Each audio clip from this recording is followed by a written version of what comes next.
안녕하세요. 얼마 전 이혼 소송을 시작한 30대 여성입니다. 남편과 저는 어머니 지인의 소개로 만났습니다. 어느 날 어머니께서 이 남자 좀 한번 만나보라며 저에게 남편의 사진을 들이미셨어요. 실물은 어떨지 몰라도 사진으로 보기엔 나쁘지 않더라고요. 제가 당시 어떤 남자 연예인에 푹 빠져 있었는데 언뜻 보면 그 연예인 얼굴도 닮은 것 같고 소개팅을 하러 나가는 자리였으니 외모를 무시할 수는 없잖아요. 어머니께선 그 밖에도 뭐 하는 남자고 어떤 집안이고 여러 가지 이야기를 하셨지만 그런 건 솔직히 크게 귀담아 듣지는 않았습니다. 잘 될지 안 될지도 모르고 어머니 지인이 주선하는 자리였는데 개차반을 데려다 놓진 않겠지. 단순하게 그렇게 생각했어요. 그렇게 만나게 된 남편은 생각과는 많이 다른 외모를 가지고 있었습니다. 못생겼다는 뜻이 아니라 사진 속 이미지와 달랐지요. 사진에서는 약간 차갑고 도시남자 같았는데 막상 만나보니까 둥글둥글하니 어른들이 좋아하겠다 싶더라고요. 한마디로 제 스타일은 아니었습니다. 하지만 남편 성격이 참 좋더라고요. 생긴 것처럼 성격도 모난 구석이 없었고 상냥한 말투의 배려가 몸에 배어있는 것 같았습니다. 무엇보다 저는 영화광이라고 불릴 만큼 영화를 좋아하는데 남편도 그렇더라고요. 첫 번째 데이트를 마치고 집에 돌아와 남편이 추천해 주었던 영화들을 보게 되었는데 어쩜 취향이 그렇게 비슷하던지요? 이 남자다 싶었네요. 그렇게 저희는 3주 만에 사귀는 사이가 되었습니다. 결혼을 하겠다는 것도 아니고 단지 제가 연애를 시작했을 뿐인데 친구들도 가족들도 신기해하고 기뻐하고 솔직히 말씀드리자면 제 나이 29살에 처음 하는 연애라서 그랬던 것 같아요. 반면에 남편은 저를 만나기 전 2번의 이별이 있었다고 하더군요. 궁금하지 않았기에 못하러 저런 이야기를 나한테 하지 싶었지만 남편은 저에겐 뭐든지 이야기해주고 싶었다 했습니다. 이런 인간이었으니 저를 속일 거라곤 조금의 의심도 하지 못했어요. 남편과 결혼을 약속한 건 사귄 지 2년쯤 됐을 무렵입니다. 5살 연상의 남편은 연애 초반부터 결혼 이야기를 자주 했어요. 그러다 사귄 지 1년이 넘어가자 본격적으로 결혼하자는 소리를 입에 달고 살더라고요. 처음엔 그런 남편이 부담스러워서 화도 여러 번 냈지요. 그럴 때마다 저같이 좋은 여자를 놓치기 싫어 그렇다며 넉살 좋게 넘어가는 사람이었습니다. 결국 사귄 지 2년 만에 제가 백기를 들었네요. 솔직히 이 정도로 나랑 결혼하고 싶어 하는데 설마 제 눈에 눈물 나는 일을 할까 싶었거든요. 이 사람이라면 평생 나를 지켜주고 행복하게 해주려나 보다. 그런 생각도 들었고요. 한편 남편은 연애 시절부터 어떻게든 하루빨리 저를 자기 부모님께 소개시키고 싶어 했습니다. 눈도장을 찍어야 빨리 정도 들고 그럴 것 아니냐고요. 하지만 전 그 정이 무서웠어요. 남녀 사이가 한치 앞을 모르는데 괜히 정이라도 들었다가 헤어지게 되면 저희 둘뿐만 아니라 양쪽 부모님까지도 상처를 받으실 게 뻔했으니까요. 결국 본격적으로 결혼 이야기가 오가고 나서야 처음으로 아버님 어머님 댁에 인사를 드리러 갔습니다. 친정 어머니께서 가면 가만히 목성마냥 앉아있지 말고 눈치껏 움직이라고 하셨는데 지금 생각해보면 저보다 친정 어머니가 더 긴장을 하셨던 것 같네요. 빈손으로 갈 수 없었으니 홍삼 세트와 제철 과일을 준비했고요. 첫 만남 치고 분위기는 나쁘지 않았어요. 회사를 다니시다 은퇴하셨다는 아버님은 말수가 없으셨는데 남편 말로는 매사 무덤덤하신 분이라 했어요. 한편 어머님께서는 평생을 전업주부로 사셨고 현재는 봉사활동 다니는 게 낙이라고 하셨습니다. 두 분은 제가 순하고 고분고분해 보여서 마음에 든다고 하셨습니다. 여자는 모름지기 그러면 제일인 거라고 칭찬도 해주셨는데 왜인지 기분이 좋지만은 않았네요. 남편에게는 3살 터울의 형이 있었는데 그 형과는 결혼 전까지도 만나지 못했습니다.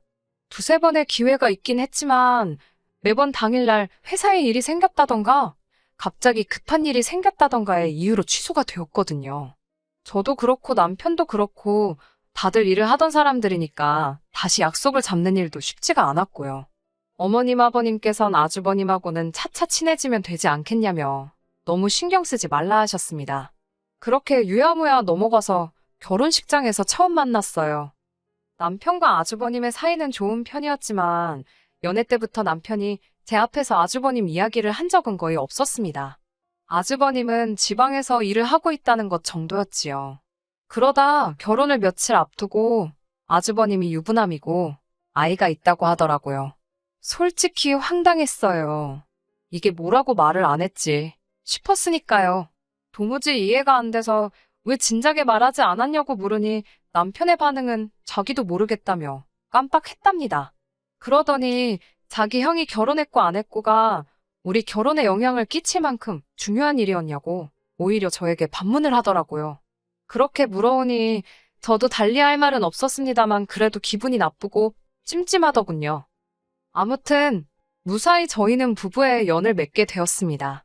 앞으로 남편과 저 둘이서 잘 먹고 잘 살면 될 줄 알았지요.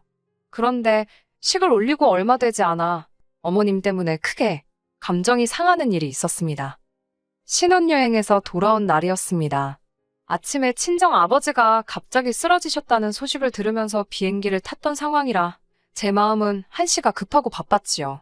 원래 계획대로라면 시댁으로 먼저 향했겠지만 솔직히 그런 계획은 안중에도 없었습니다. 저는 남편에게 시댁에 연락드리라고 했고 그리고는 얼마나 서둘렀는지 기억도 잘 안 나요.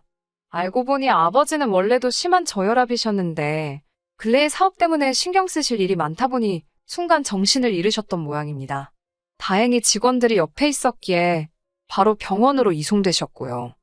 아버지가 괜찮으신 걸 확인하고 나서도 한동안 놀란 가슴이 진정이 되질 않았습니다.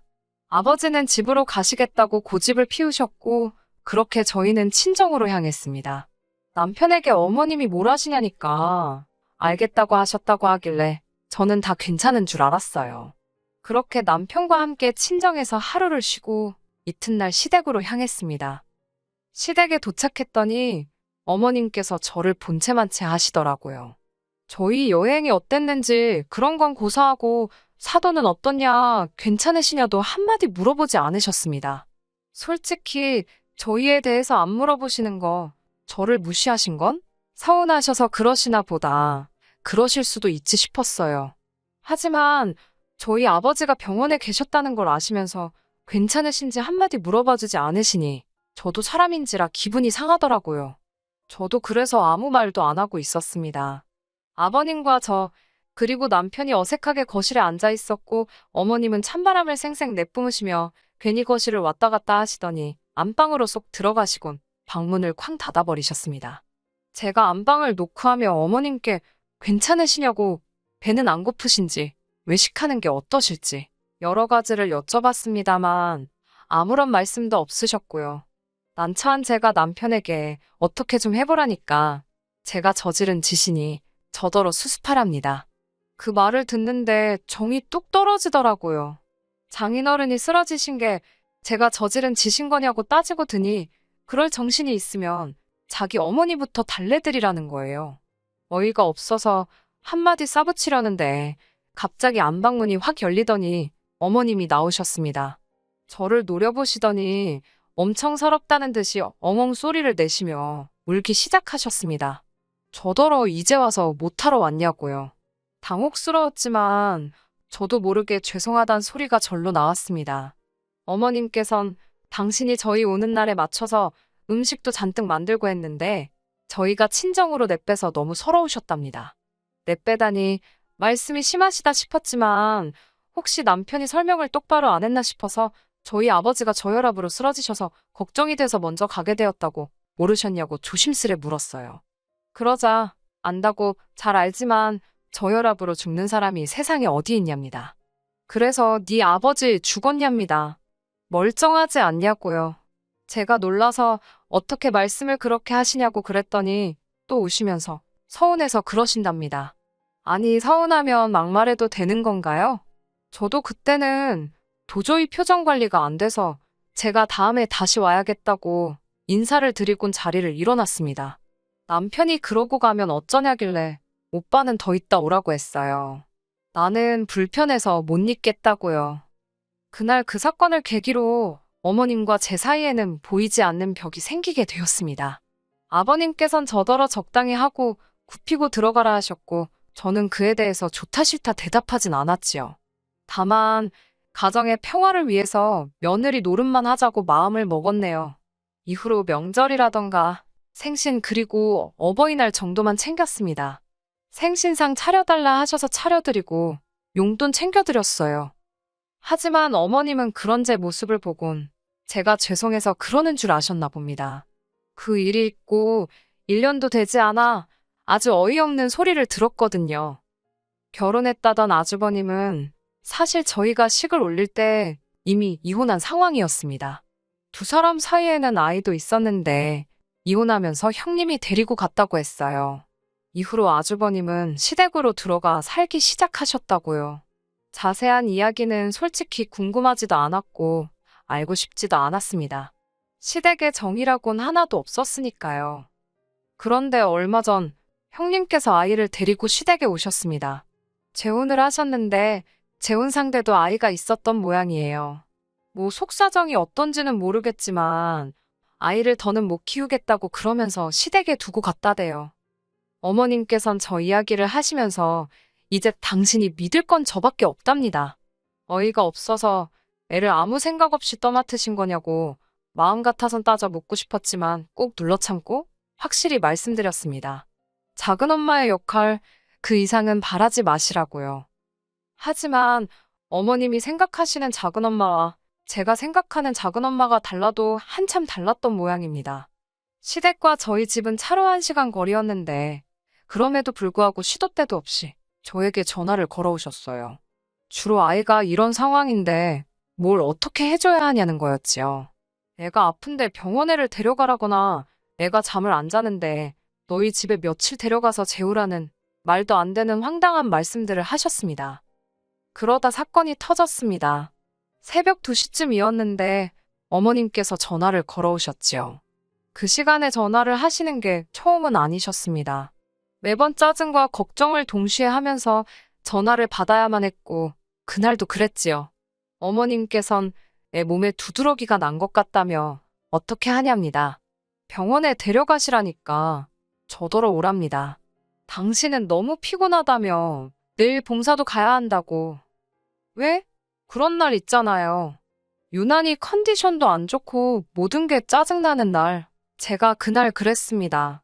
너무 어이가 없어서 아주버님은 뭐 하시냐 물었어요. 그러자 어머님께선 지금 내일 출근해야 돼서 잔답니다. 그러면서 목소리 낮추래요. 저희 남편 자는데 깬다고요. 그 말을 들으니 정말 응어리 같은 게 가슴속에 목구멍으로 솟구치는 듯 했습니다. 저도 내일 출근해야 한다고 하니까 너는 여자지 않냐고 여자는 가족 돌보는 게 우선이라며 빨리 출발하랍니다. 전 너무 화가 나서 아주버님한테 얘기하시거나 병원에 연락하시라고 했어요. 전 아무것도 모른다고요. 그러자 어머님께선 또 우시더라고요. 어떻게 작은 엄마라는 애가 이렇게 매정할 수 있냐면서 네 새끼여도 그러겠냐입니다. 도저히 어머님의 억지를 상대해 드릴 수가 없어서 남편을 깨웠습니다. 전화기 너머로 제가 남편을 깨우는 소리가 들렸던 모양이에요. 어머님께선 내일 출근해야 하는 애를 왜 깨우냐며 이번엔 화를 내셨습니다.